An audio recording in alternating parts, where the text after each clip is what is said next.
I'm here in San Antonio for NAREIT's REITwise, our 2019 Law, Accounting, and Finance Conference. Joining me today is Dale Kim, partner with EY. Dale, thanks so much for joining us. Thank you. Now, here at REITwise, you were on a panel focused on state and local tax issues. And I'd like to talk about three specific state issues. First, can you talk about the issues REITs face regarding the anti-dividends paid deduction legislation in Hawaii and what that could mean? Sure. So Hawaii has been contemplating this type of legislation for the past 4 or 5 years. What it could mean for the industry is that any real estate investor, investing in Hawaii through REIT form, could become taxable. A dividends paid deduction would not be allowed for a REIT, which would mean that a REIT essentially becomes a taxable entity. The other piece of legislation that we've seen introduce is that a REIT would be essentially treated as a pass-through entity, such that income sourced to Hawaii would then become taxable with respect to the shareholders in a REIT. So we've seen legislation in those areas introduced. And next, what should REITs and REIT shareholders know about California's split roll ballot initiative? So the split roll ballot initiative is something that could be on the ballot up to the voters in 2020. That could have a very significant impact on a company's potential property tax liability. Since 1978, California had what's referred to as Prop 13, essentially a ceiling on the amount of how much property tax could be increased per year to 2%. So there are properties out there that have had very low assessed values for a significant amount of time.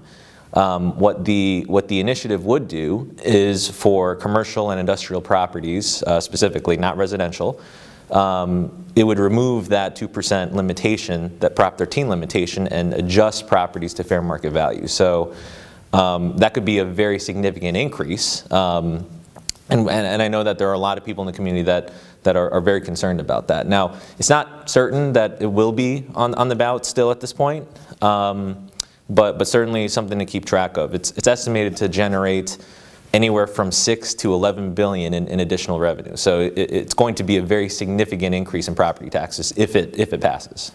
And finally, can you talk about combined reporting in New Jersey and if that could be seen in other states? So combined reporting is, in fact, in other states right now. Over half of the states have mandatory combined reporting requirements. So New Jersey, just last summer, enacted unitary combined reporting requirements effective for tax years that start in 2019. What is the impact of combined reporting? Well, you could have companies that are connected through similar ownership and engage in unitary business all file as part of a single combined report.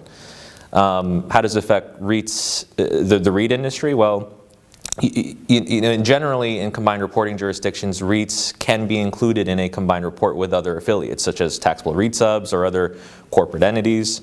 And in New Jersey, that seems to be the case as well. One area of New Jersey, though, that's a little bit unclear is whether REITs really should be in a combined report, because there's another statute that has been in New Jersey for a long time that requires REITs to use a fixed apportionment percentage.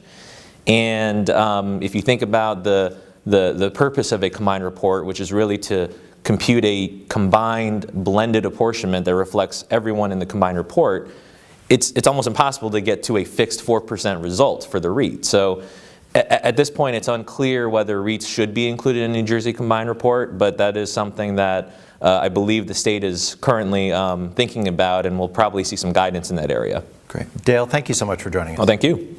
For more information on this and other REIT news and analysis, be sure to visit NAREIT's website, REIT.com.